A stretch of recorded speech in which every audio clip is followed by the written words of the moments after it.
जब जब जहाँ जहाँ जिस जिस रूप में आवश्यकता पड़ती है, भगवान तब तब वहाँ वहाँ उस रूप में स्वयं को प्रकट कर लेते हैं।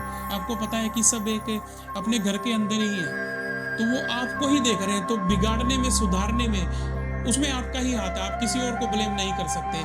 और ये लगता है कि ये तो राजमहलों का स्वयं का सुख भोग के लिए आए, बट उसको उस शासन से, प्यार से, उस त्याग का कोई मतलब नहीं है। उसको सिर्फ ये दिखाना है कि भाई चप्पल कहाँ से आई, अपने आप के सुपीरियर दिखाना बस। भाई तुम्हारे भगवान इतने शक्तिमान नहीं होंगे कि वो एक से अनेक हो सके, इसलिए एक होंगे। हमारे भगवान तो सक्षम है, सर्वसमर्थ हैं। वो जब चाहते हैं, जहाँ चाहते हैं, अपने को प्रकट कर लेते हैं। सब ग्रंथों में सार तत्व एक देखेंगे, कहीं भी वो नहीं देखेंगे आप कि रामायण का तत्व अलग है, भागवत का तत्व अलग है, वेदों का तत्व अलग है। कि ज्ञान केवल ज्ञान ना रहे, उसके ज्ञान ना रहे, वो practical life, practical environment, practically पूरे विश्व में आए।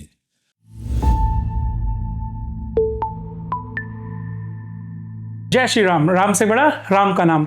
मैं स्वामी परमहंस महाराज शेड्स ऑफ फेथ से गीता मनीषी महाराज जी का स्वागत करता हूं हनुमान मंदिर लिवरपूल में। तो स्वामी जी, जो हम आजकल सनातन धर्म कर रहे हैं, कोई उसको भगवान कृष्ण की पूजा कर रहा है, कोई हनुमान जी का सेवक है, कोई भगवान राम का सेवक है।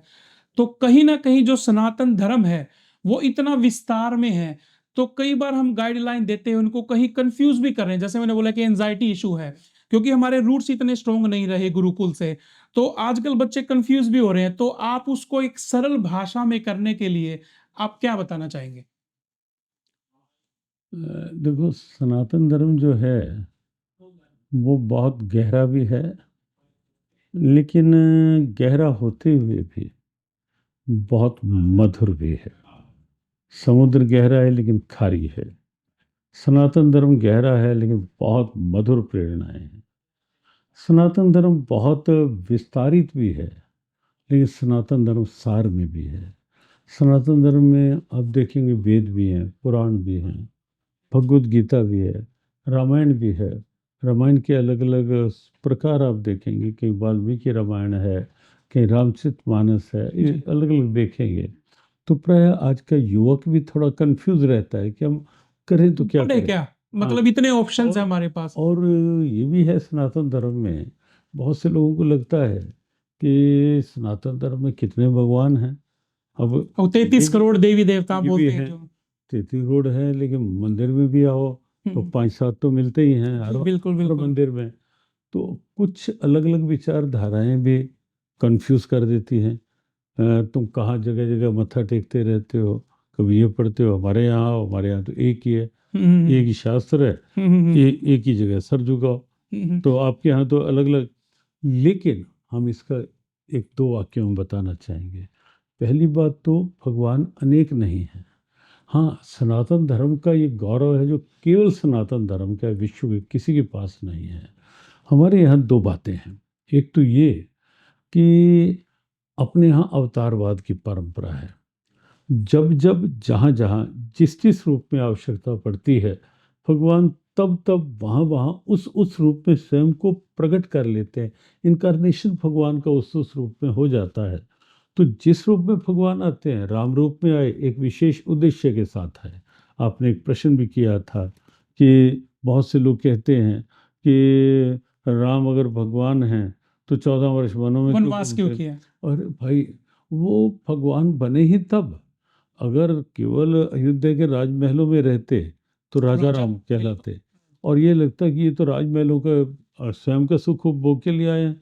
तो उन्होंने दुनिया को बताया कि मैं केवल राजा बनने के लिए नहीं आया, मैं स्वयं कष्टों की उस धरती पर चल करके रास्ता खोजने के लिए आया हूँ, और मनुष्य को प्रेरणा देने के लिए आया हूँ। एक रोल मॉडल। ये बताने के लिए आया हूँ कि मैं केवट का भी हूँ, निषाद का भी हूँ, शबरी का भी हूँ, कोल, किरात, भील, भालू, वानर, ये सब मेरे ही हैं और मेरे साथ हैं।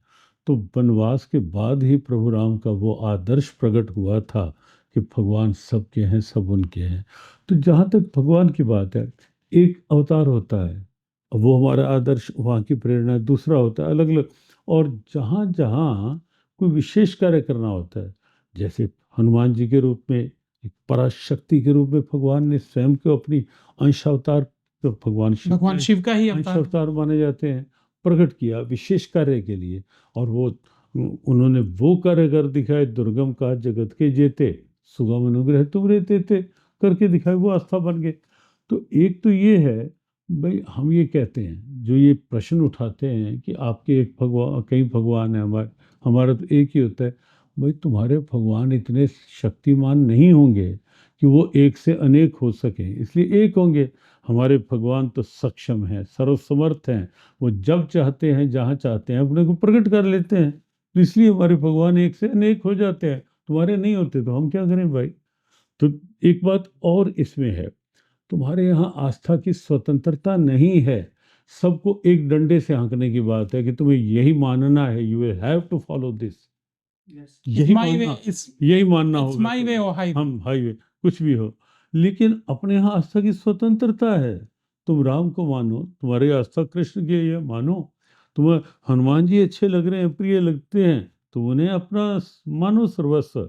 और तो और अपने यहाँ तो रामकृष्ण परमहंस माँ कालिका को ही अपना सर्वस्व माँ के मान रूप करके में पूछते थे। माँ के रूप में पूजते थे और माँ से प्रत्यक्ष बातें करते थे। तो जहाँ जहाँ जिसकी श्रद्धा है, तो ये हमारा गौरव। और जहाँ रही बात ग्रंथों को लेकर, सनातन धर्म के सब ग्रंथों में सार तत्व एक देखेंगे, कहीं भी वो नहीं देखेंगे आप कि रामायण का तत्व अलग है, भागवत का तत्व अलग है, वेदों का तत्व अलग है। तत्व सबका एक ही है, लक्ष्य एक ही है। हाँ, जहाँ तक हम गीता की बात करते हैं, तो गीता सब ग्रंथों का नवनीत है, सार है, और युवाओं के लिए तो एक आदर्श पाथेय है, आदर्श प्रेरणा है गीता। विस्तार के रूप में युवाओं के लिए परम आदर्श है हनुमान जी महाराज। सब गुणों के निधान, बल के निधान। आजकल युवा देखते हैं बिल्कुल एक कमजोर सा जीवन जी रहे हैं, युवावस्था और बिल्कुल दुबले, शारीरिक भी, मानसिक भी, बौद्धिक भी। हनुमान जी को आदर्श बनाओ, अतुलित बल धामम। बुद्धि ऊहापोह में उलझी रहती है युवाओं की, हनुमान जी को आदर्श बनाओ। बुद्धिमताम वरिष्ठाम, बल बुद्धि विद्या देहु मोहे, हर हूँ कलेश कुछ भी विकार। कहा है। तो सब तरह तो तत्व एक ही है सनातन धर्म का। हाँ, भाव विस्तार से अलग अलग हो सकते हैं। देखो, इसमें मैं एक जोड़ना चाहूंगा। मैंने कुमार विश्वास जी की कथा सुनी थी। उसमें कहते हैं कि मैं एक बार प्लेन में गया, तो प्लेन में मेरे बराबर में कोई बैठा, तो उसने पहचान लिया कि भाई ये तो कुमार विश्वास जी हैं। तो वो बोलने लगा कि मैं आपकी बात से सहमत नहीं हूँ, जो आप कथा में कहते हैं। तो वो कहते हैं जी बताइए कैसे। तो वो कहते हैं, जब आप कथा में बताते हो कि भगवान राम नंगे पैर चले थे, जब भरत उनसे मिलने आया तो वो चप्पल कहाँ से लेके आया? कि जब वो चले ही नंगे पैर थे तो वो चप्पल कहाँ से लेके आया? तो कुमार विश्वास जी ने बहुत अच्छा जवाब दिया। कहते कि मैं उसको समझ गया, ये ज्ञानी है, ये अपने आप को ज्ञान दिखाना चाहता है कि मेरे को तेरे से ज्यादा कथा का पता है। तो इसीलिए मैंने उसको बोला कि भाई ये बात तो मैंने भी कभी नोटिस नहीं की।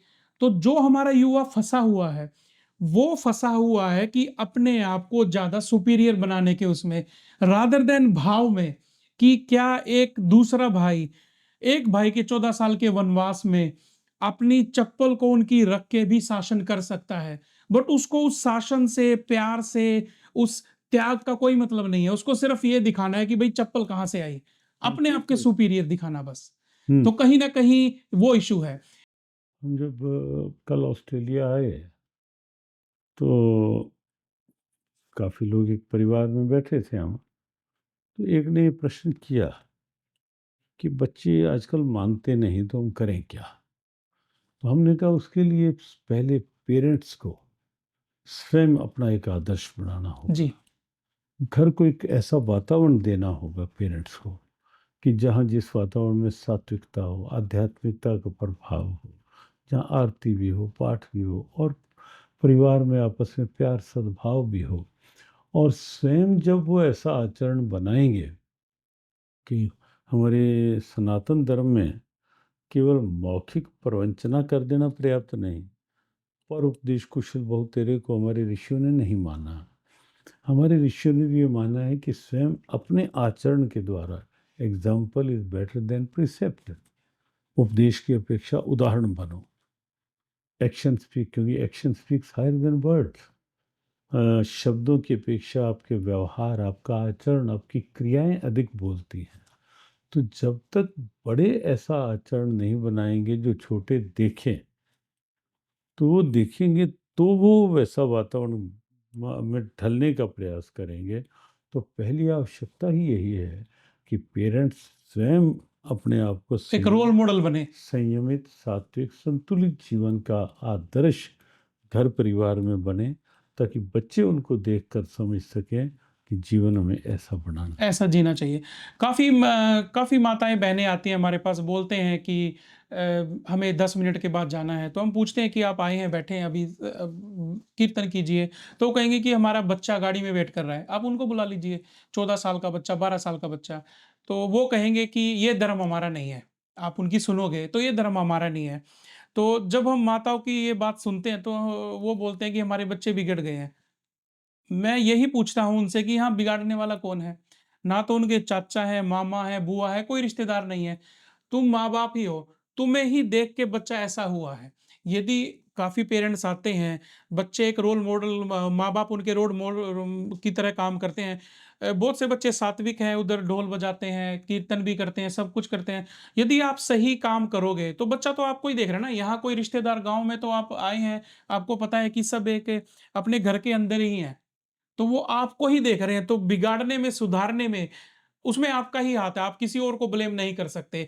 इसीलिए हमें गुरुकुल्स की, गीता की, हमारे उपनिषद पढ़ने की ज़रूरत है, ताकि ये उनको एक गाइडलाइन दें कि ये हमारे बाप हैं, ये हमारे माँ हैं, हमें संस्कार, हम इज़्ज़त करें, तभी तो आगे नींव की बात हो रही है। तो अभी जो आपका कल का और परसों का है इसमें, आप इसके बारे में क्या बताना चाहेंगे?